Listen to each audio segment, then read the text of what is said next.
వేదవతి నర్మదాని కొట్టడంతో సాగర్కి బాగా కోపం వస్తుంది. మీరు నన్ను ఉద్యోగం మానేయమని చెప్తున్నారు. నేను మానలేను కాబట్టి ఈ సమస్యకు పరిష్కారం నేను నా భార్య ఇంట్లో నుంచి వెళ్ళిపోవడమే అని అంటాడు సాగర్.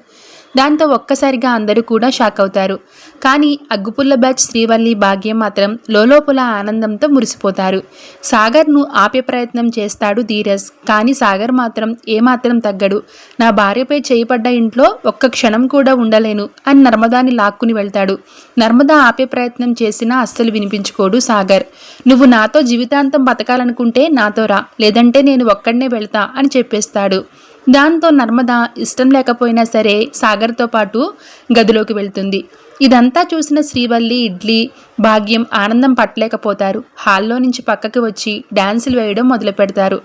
వల్లి, నన్ను కొట్టావు కదా నర్మద, ఈరోజు నీ గూప పగిలింది, లెక్క లెవలైపోయింది అని డ్యాన్సులు వేస్తుంది. మరోపక్క భాగ్యం, నర్మద కోరలు పీకేశం, ఇక ఆ ప్రేమ బుర్ర లేనిది, ఇక టెన్షన్ లేదు, మిల్లు తాళాలు మన గుప్పెట్లో పెట్టుకుంటే ఇక ఇంటికి కోడలుగా నిన్ను ఎందుకు పంపించామో దానికి సార్థకత వచ్చేస్తుంది అంటుంది. ఇక రామరాజు కుర్చీలో కూర్చుని సీరియస్గా ఆలోచిస్తూ ఉంటాడు. అటు ప్రేమ వేదవతితో మాట్లాడుతుంది. ఏంటత్తయ్య అంతా ప్రేమ చూపించే మీ నర్మదా అక్కని కొట్టడం ఏంటి అని అంటుంది. దానికి వేదవతి, కోపం వస్తే నా కూతుళ్లను మాత్రం కొట్టనా? అలాగే కొట్టాను, నాకు హక్కు లేదా అని అంటుంది. నర్మదా వద్దని చెప్తున్నా మరో పక్క సాగర్ మాత్రం బ్యాగ్ సర్దేసుకుంటాడు. నోరు మూసుకుని బట్టలు సర్దుకుని పద అని అంటాడు సాగర్. ఇక నర్మదా గొడవ పడుతున్నా పట్టించుకోడు. నర్మదా, నువ్వు చేసిన తప్పు ఇక నర్మద ఇలా అంటూ ఉంటుంది. నువ్వు చేసిన తప్పు వల్లే ఇంత జరిగింది, అయినా నీలో పశ్చాత్తాపం లేదు అని అంటుంది.